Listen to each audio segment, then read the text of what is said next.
দ্রুত চুক্তির আশায় ইরানে হামলা স্থগিতের ঘোষণা ট্রাম্পের। ইসরায়েলকে রক্ষায় পর্যাপ্ত সামরিক সক্ষমতা নেই, পেন্টাগনকে মার্কিন জেনারেলের সতর্কবার্তা। এবং শিক্ষার্থীদের সম্পর্কে নরেন্দ্র মোদীর মন্তব্য ঘিরে ভারতের রাজনৈতিক বিতর্ক।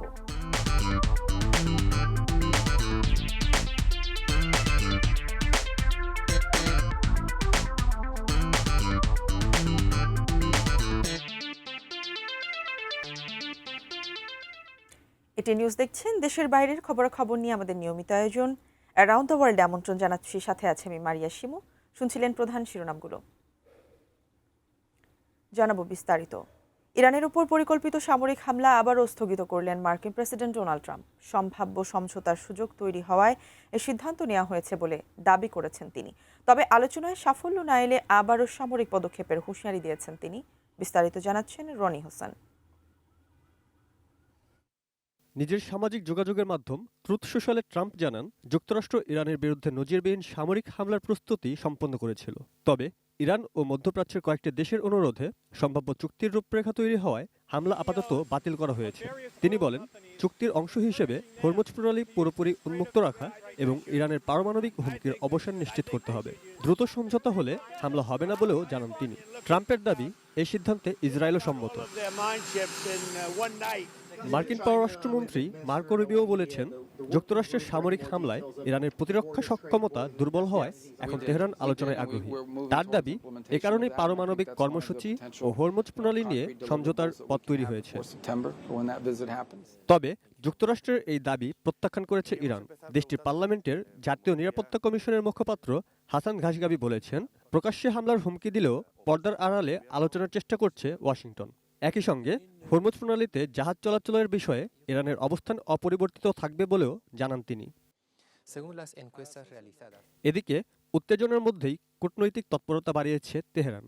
পাকিস্তান, তুরস্ক ও সৌদি আরবের সঙ্গে উচ্চ পর্যায়ের যোগাযোগ অব্যাহত রেখেছে ইরান। বিশ্লেষকদের মতে, হামলা স্থগিতের ঘোষণা স্বস্তির বার্তা দিলেও হরমুজ প্রণালী নিয়ে স্পষ্ট সমঝোতা না হলে মধ্যপ্রাচ্যের পরিস্থিতি আবারও উত্তপ্ত হয়ে উঠতে পারে। Rony Hossain, desk report, ATN news. ইরানের সঙ্গে চলমান যুদ্ধের মধ্যে ইসরায়েলকে সুরক্ষা দেওয়ার মতো পর্যাপ্ত সামরিক সক্ষমতা নেই বলে পেন্টাগনকে সতর্ক করেছেন ইউরোপে মার্কিন বাহিনীর প্রধান কমান্ডার জেনারেল অ্যালেক্সাস গ্রিনকেভিচ। তিনি এ বিষয়ে পেন্টাগনের সিনিয়র কর্মকর্তাদের সতর্ক করে একটি বার্তা পাঠিয়েছেন বলে এক প্রতিবেদনে দাবি করেছে ওয়াশিংটন পোস্ট। ওই বার্তায় তিনি বলেন, দ্রুত আরেকটি মার্কিন ডেস্ট্রয়ার মোতায়েন করা না হলে ক্ষেপণাস্ত্র হামলা থেকে ইসরায়েলের সুরক্ষা অথবা নিজেদের মাতৃভূমির সুরক্ষা এর যে কোনো একটি বেছে নিতে হতে পারে।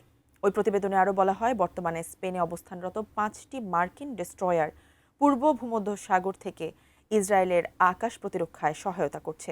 চলতি বছরের শেষ দিকে আরও একটি ডেস্ট্রয়ার যুক্ত হওয়ার কথা থাকলেও 5 মাস ধরে চলা সংঘাতে বিদ্যমান জাহাজগুলোকে টানা অভিযান পরিচালনা করতে হচ্ছে। এতে এসব জাহাজের ক্ষেপণাস্ত্রের মজুত কমে যাচ্ছে এবং রক্ষণাবেক্ষণের চাপও বাড়ছে।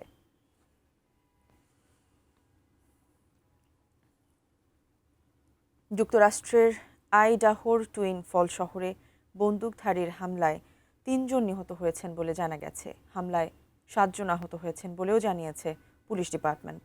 স্থানীয় সময় শনিবার টুইন ফলের ইন অ্যান্ড আউট নামে একটি বার্গার রেস্তোরাঁয় এই হামলা হয়। হামলার সময় রেস্তোরাঁ ও এর আশেপাশের মানুষকে দৌড়ে নিরাপদ আশ্রয়ের দিকে ছুটতে দেখা যায়। পুলিশ জানিয়েছে, এই ঘটনায় হামলাকারী নিজেও নিহত হয়েছে এবং অনেকে আহত হয়েছে। শহরের মুখপাত্র জানিয়েছেন, হামলার সময় বন্দুকধারী একাই ছিল, তার পরিচয় খোঁজার চেষ্টা করা হচ্ছে। এতে অন্য কেউ জড়িত আছে কিনা তাও খতিয়ে দেখা হচ্ছে।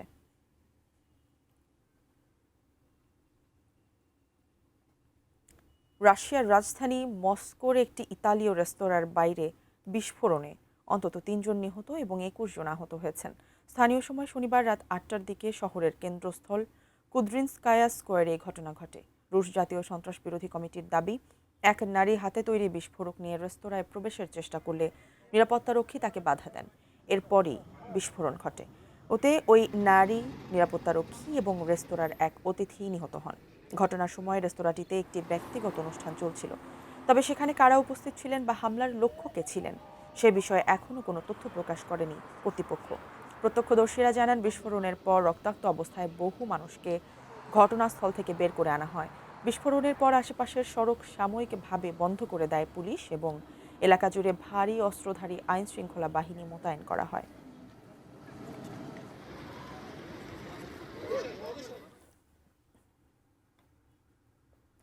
শিক্ষার্থীদের ক্ষমা করে দিয়েছেন প্রধানমন্ত্রী নরেন্দ্র মোদি। এমন মন্তব্য ঘিরে ভারতে শুরু হয়েছে তীব্র রাজনৈতিক বিতর্ক।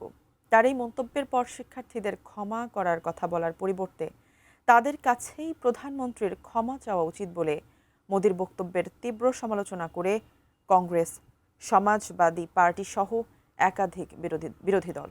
লোকসভার বিরোধী দলীয় নেতা রাহুল গান্ধী বলেন, সন্তান হারানোর শোকের চেয়ে বড় কষ্ট আর কিছু হতে পারে না। প্রতিটি তরুণ প্রাণ ঝরে যাওয়ার পেছনে এমন একটি পরিবার রয়েছে যারা আজীবন সেই বেদনা বয়ে বেড়াবে। রাহুল গান্ধী আরও বলেন, প্রশ্নপত্র ফাঁস, পরীক্ষা বাতিল এবং দুর্নীতিগ্রস্ত পরীক্ষা ব্যবস্থার কারণে লাখো শিক্ষার্থীর ভবিষ্যৎ অনিশ্চিত হয়ে পড়েছে। অথচ ভুক্তভোগী কোনো অভিভাবকের সঙ্গে দেখা করেননি প্রধানমন্ত্রী।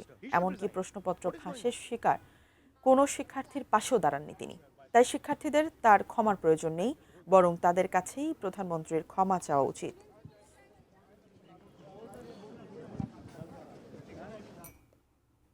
সংবাদে পর্যায়ে নিচ্ছি বিরতির পর আরও যা থাকছে। সেউতা সংকট নিয়ে জরুরি বৈঠকে বসেছে ইইউ। স্পেনের বিরুদ্ধে 22 দেশের চিঠি। এবং পেরুতে পর্যটকবাহী ছোট বিমান বিধ্বস্ত, নিহত 13।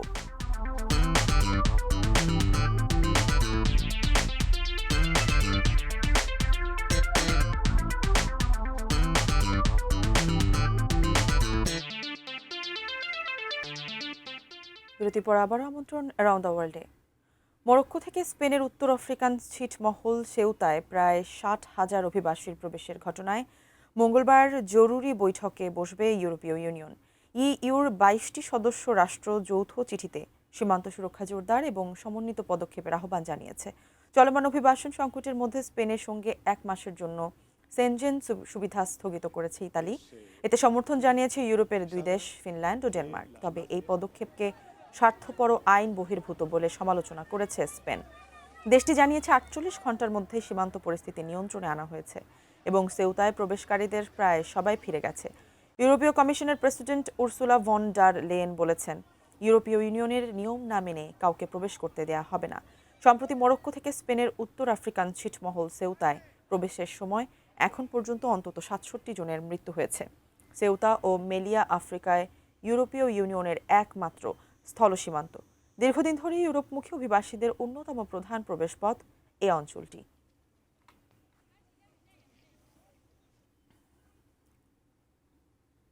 পাকিস্তান শাসিত আজাদ জম্মু ও কাশ্মীরে সাধারণ নির্বাচনের দ্বিতীয় ধাপে ভোট দিচ্ছেন বাসিন্দারা।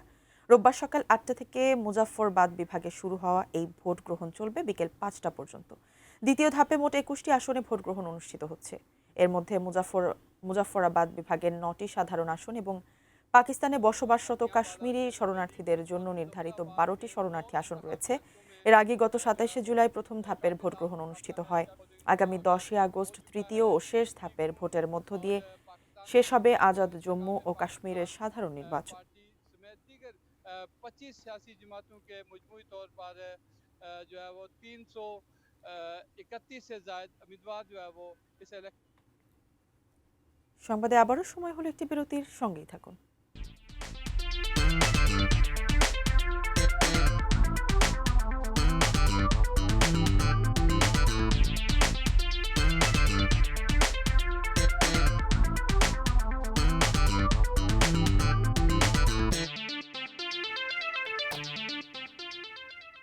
বিরতির পর আবারও আমন্ত্রণ, দেখছেন অ্যারাউন্ড দ্য ওয়ার্ল্ড। দক্ষিণ আমেরিকার দেশ পেরুতে নাজকা লাইন্স পরিদর্শনে যাওয়া পর্যটকবাহী একটি ছোট বিমান বিধ্বস্ত হয়ে 13 জনের মৃত্যু হয়েছে।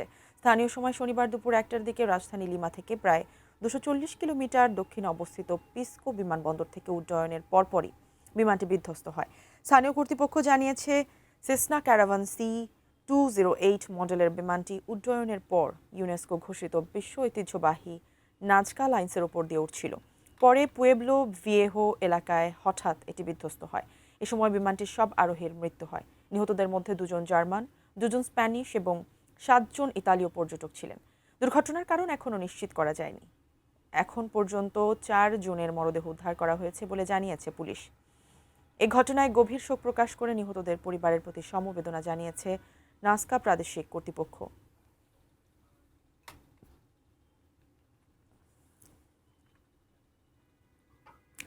তীব্র তাপপ্রবাহ খরার কারণে দানিউব নদীর পানির স্তর রেকর্ড পরিমাণ কমে যাওয়ায় ৪৪ বছরের ইতিহাসে প্রথমবারের মতো পুরোপুরি বন্ধ হতে যাচ্ছে হাঙ্গেরির একমাত্র পারমাণবিক বিদ্যুৎ কেন্দ্র পাক্স।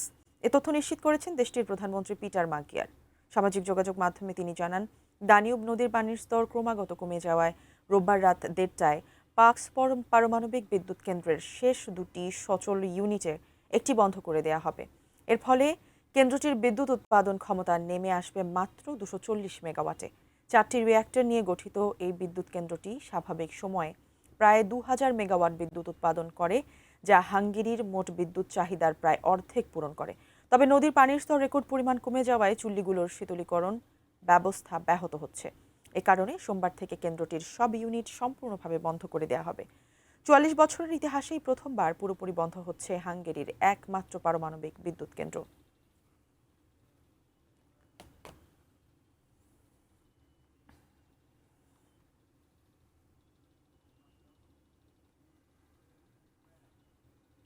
সংবাদ শেষ করব, তবে তার আগে এক নজরে অ্যারাউন্ড দ্য ওয়ার্ল্ড।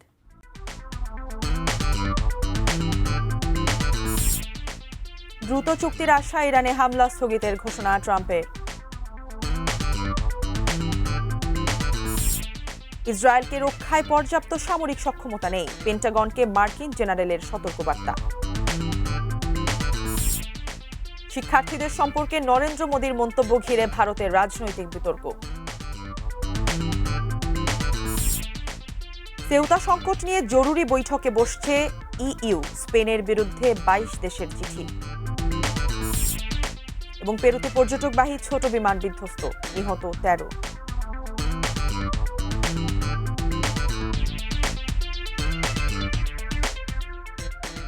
দর্শক, এই ছিল অ্যারাউন্ড দ্য ওয়ার্ল্ডের সর্বশেষ। কাল আবারও দেখা হবে একই সময়ে। সে পর্যন্ত সবাই ভালো থাকুন, দেখতে থাকুন এটিএন নিউজ। ধন্যবাদ সবাইকে।